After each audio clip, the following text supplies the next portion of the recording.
Olá, pessoal, bem-vindos à nossa revisão para a prova bimestral, certo? Nossa última revisão do nosso ano letivo, né? Espero que seja a última, espero que ninguém vá para recuperação, né? E eu vou resolver algumas questões, né? Como a gente já está acostumado, vou resolver algumas questões aqui. Essas questões, como vocês já sabem, vão estar aí muito parecidas na prova. Então, se vocês entenderem como é o processo de resolução aqui, vocês vão saber fazer de olhos fechados na prova, tá? E vou dividir esse vídeo em duas partes para não ficar muito longo, ok? Então vamos lá, vamos começar. Primeira questão, ela diz o seguinte: uma luminária incandescente deve permanecer 40 minutos acesa seguidamente.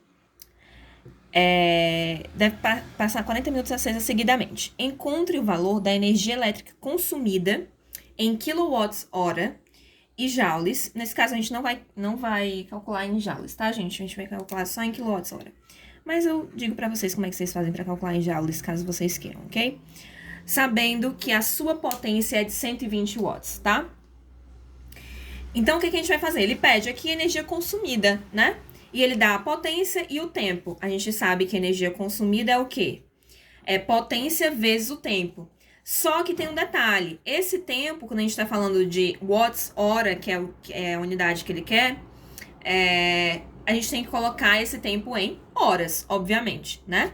Então, aqui tá em minutos. Ele colocou em 40 minutos. Então, a primeira coisa que a gente vai fazer é transformar esses 40 minutos em horas. Então, como é que a gente faz isso, né? Ó, aqui no cantinho. Como é que a gente vai fazer isso? 60 minutos equivale a 1 hora. 40 minutos equivale a X. E aí a gente multiplica em cruz, certo? Aqui, ó.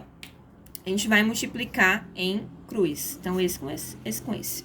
Então, 40 vezes 1, né? Vai ser igual a 60 vezes X. 40 vezes 1 dá 40. O 40 passa para o outro lado, que tá...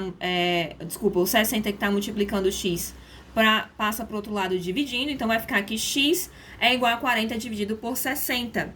Eu vou cortar esses zeros aqui, né? Deixa eu pegar uma caneta que fica melhor. Eu vou cortar esses zeros aqui, né? E vai ficar 4 dividido para 6. 4 dividido para 6 dá uma dízima periódica, né? 0,66666, né? Então, eu pego essa dízima e vou multiplicar pela minha... Volto para cá, né?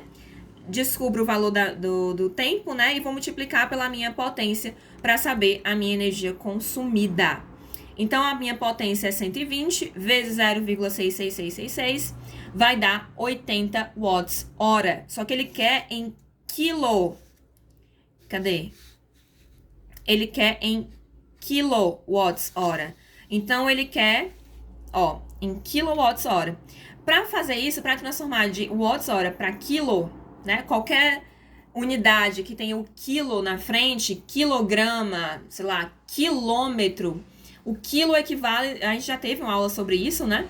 Acho que foi lá no segundo ano. O quilo equivale a 1000, como eu falei para vocês. Esse K aqui, escrever esse K, é o mesmo que multiplicar por 1000. Então, se eu quero multiplicar por 1000, eu tenho, para não alterar o valor, eu tenho que dividir por 1000 aqui, né? Então, eu multipliquei por 1000 aqui, dividi aqui para não alterar o valor. Multipliquei e dividi pelo mesmo valor, não fiz nada, né? Então, vai ficar 80 dividido por 1000. O que é que eu faço aqui? Toda vez que eu estou multiplicando por 10, por 100, por 1000, se vocês já devem ter aprendido matemática, vamos ver aqui de novo. A gente vai andar com a vírgula, né? Nesse caso, a gente está dividindo, a gente vai andar com a vírgula para a direita. Se a gente estivesse multiplicando, andava para a esquerda. Então, a gente vai andar quantas casas? 3 casas, porque eu tenho 3 zeros. Então, vai ficar 1, 2, 3 casas e a vírgula para aqui. Então, vai ficar 0,08 quilowatts-hora, certo? Simples, ok? Se vocês quisessem transformar para joule, é só saber que 1 kilowatts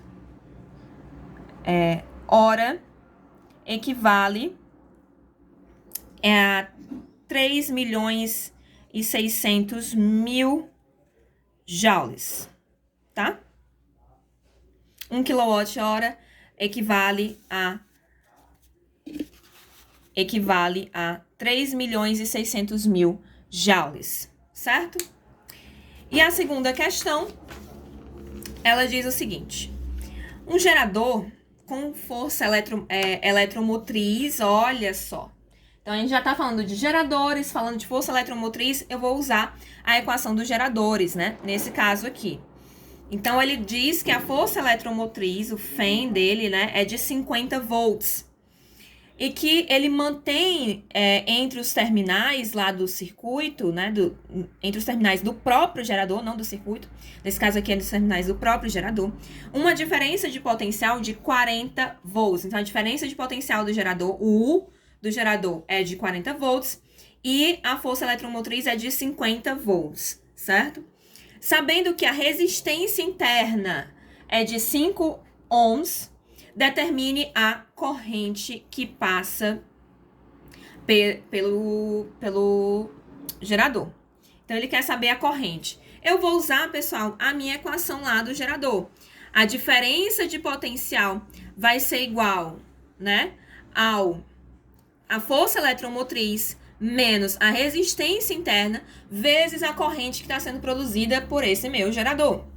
Então, aqui não tem o que fazer, ele já deu todos os dados nas unidades corretas, é só substituir. Então, diferença de potencial, ele falou que é 40 volts. Então, a gente coloca aqui, onde tem U, vai ser 40. 40 igual a força eletromotriz, que ele falou lá no início, que é de 50 volts, 50, menos resistência interna, que é o Rzinho, 5, que ele falou bem aqui, ó, 5 ohms, vezes a corrente que eu não sei, é o que eu quero descobrir, então eu escrevo só o Izinho.